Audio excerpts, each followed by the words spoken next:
Pozdrav dragi ljudi, i sad imam jednu temu, znači jedna mi je gospođa napisala poruku kao lako je postavljati granice susjedima, a kako se to radi ukućanima, obitelji i slično.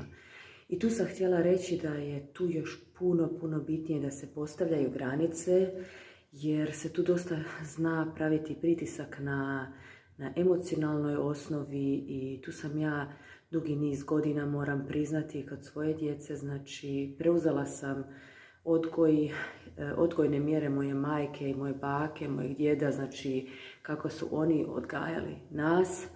Tu su bile više prazne prijetnje, ko ako ne raspremiš sobu, pobacit ću ti sve stvari, ako ne napraviš ovo, napravit ću ti ono.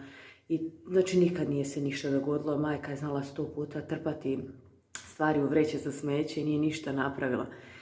I zato je tu da krenete kod djece odmah. Znači, vi niste njihove sluge. Ja sam znala često puta napraviti nekakve obaveze, zato što si mislim, ajde brže ću ja, nego dok ja njima kažem. Ja kad sam znala reći, ajde napravite vi ovo, napravili su oni meni, ali 100 puta su bacali, a šta je to tebi? I znači, očekujete da radiš sve zdravo za gotovo.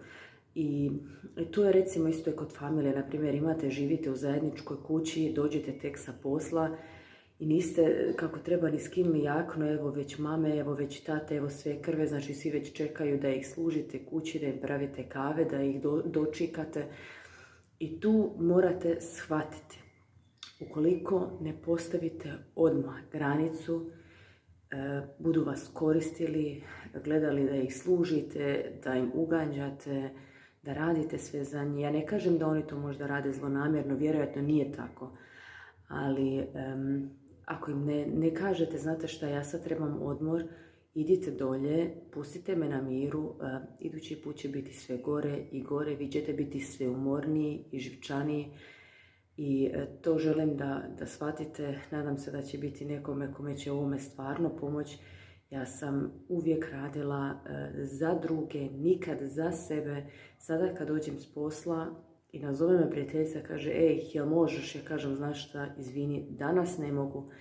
Što prije mi je bilo neugodno reći jer sam se bojala reakcije. I tako i kod kuće, ako vidim da sam došla s posla, da ne mogu, kažem, jel možeš mi ti ovo napraviti, jel možeš ti pomoći. Znači, ne pustim da je sve, sav teret kućanskih poslova, da je sve na meni, jer ja nisam jedina koja tamo živim, nas je 4 i kad svi skupa se držimo istih pravila, onda je život puno lakši.